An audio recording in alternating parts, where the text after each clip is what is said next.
So sanitation is a major challenge facing many metropolitan, municipal and district assemblies here in our country. This has been worsened by the indiscriminate dumping of waste and the absence of dump sites in some of the districts. Matilda Obamaga has been to Ashaiman and as she catalogues the sanitation challenges facing the sprawling area. Take a walk through Ashaiman and you will not have a hard time appreciating why cholera continues to plague this community and the country at large. Ashaiman is densely populated with limited social amenities, but the absence of these facilities does not seem to bother many of the residents, for whom environmental cleanliness is not a priority. Atani Delali, a suburb of Ashaiman, famously known as Tulaku, residents dump their waste into gutters in the middle of the night.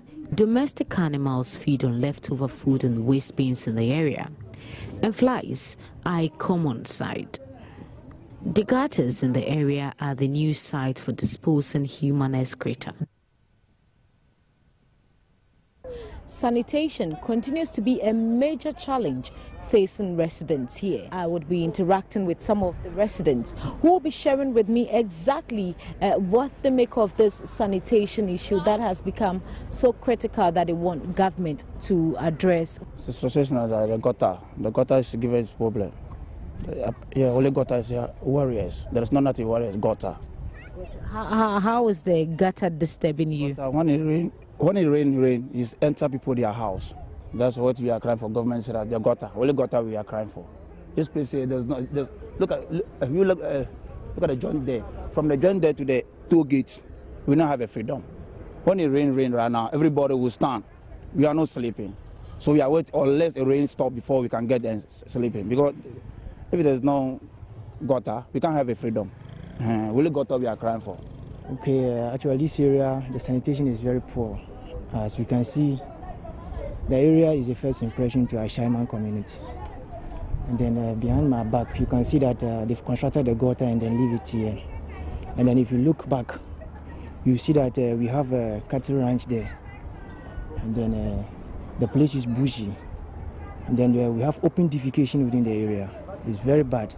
Some residents now prefer to openly defecate near the toll booths along the Accra motorway. This current system that we are having in this community, people will be defecating around the whole area. We are having toilet facility in the area, more than 8 toilet facilities, commercial and government ones. But people leave these things all and then go down there and then defecate themselves. It's very bad. And beyond that too, people do dump dead animals at the back there, the gutter, and which is giving us a scent that we can't bear. If you're passing through the motorway, you'll be hearing the scent. And then people will be saying that who are those who are staying in this area. Actually, this area is not bad. Bad people are not in this area. But the way they live the environment, it makes people think so. As you can see, it's like the area is a slum. You see, it's like wooden structures. So it's hardly, people are trying to get a place to sleep, not to talk of putting up a toilet facility. Well, you can see the place yourself.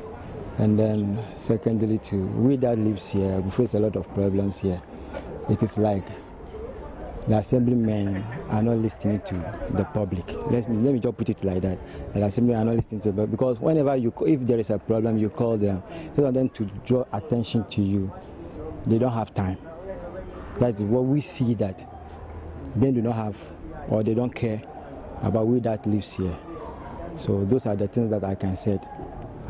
They are railing the cows down there, which is very bad for humans. Listen, and when you talk about it, they don't care.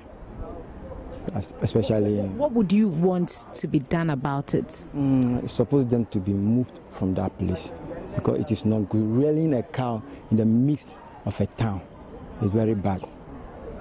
That's what I see, that they have to do something about it. The assembly member for the area, Yakubu Amadu, says the residents have no excuse to defecate in the open. There is no excuse.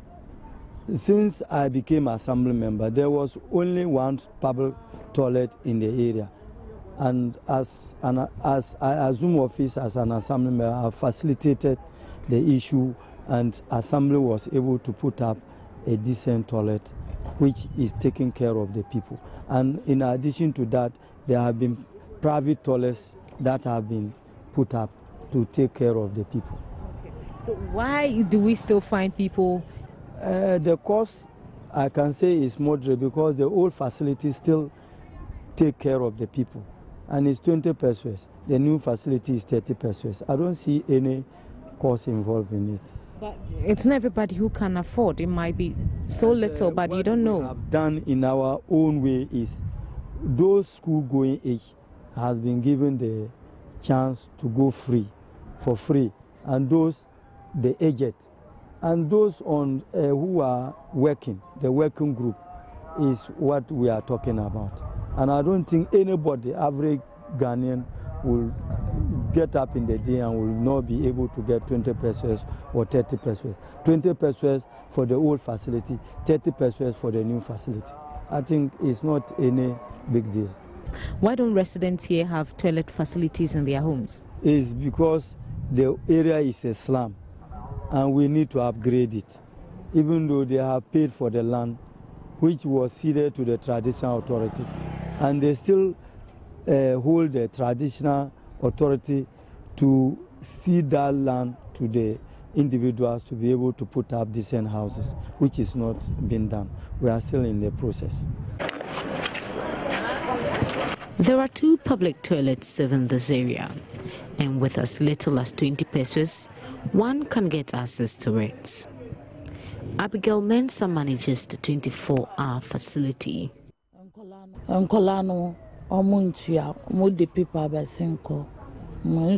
We do not charge kids here. They access the place free of charge.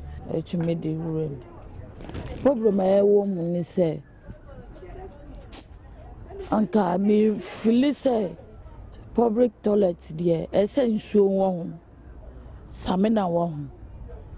Our problem here is the lack of water and detergents to keep the place clean.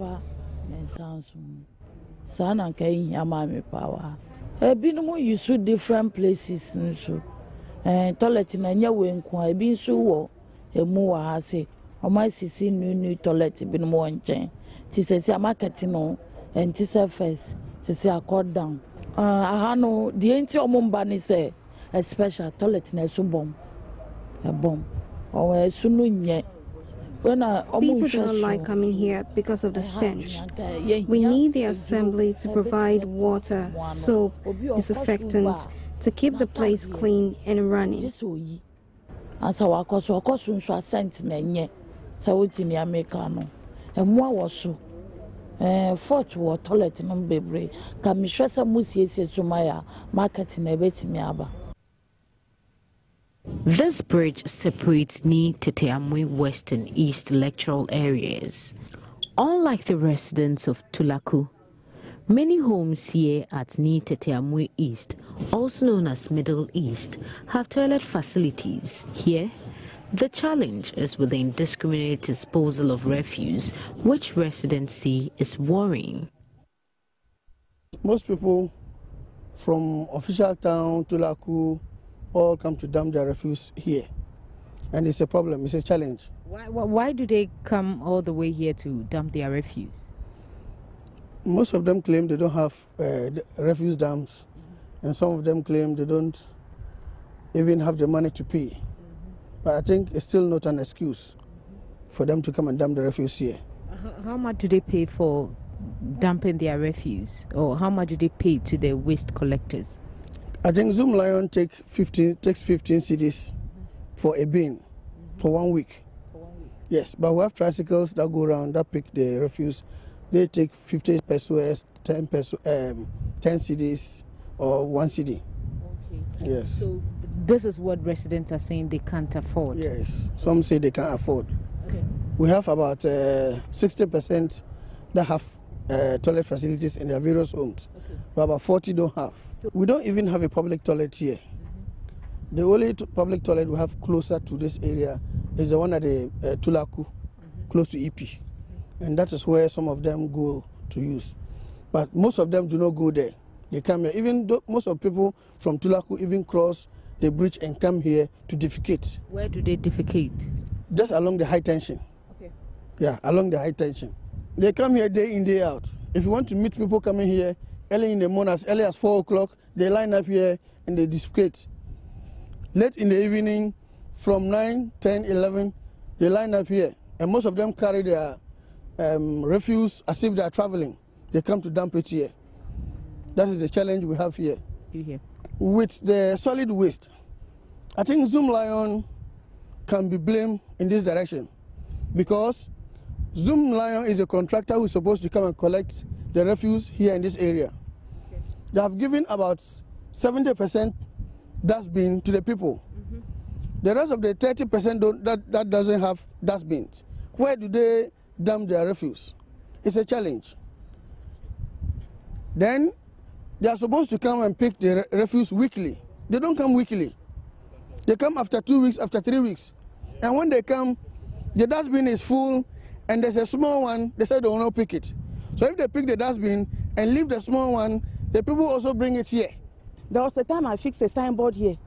I made it. I wrote a symbol from Ashaiman from that defecating and dumping refuse here is prohibited. If you are caught 50 Ghana, one here, one the other side. They removed this one, and then that one was there. That one there was for that side.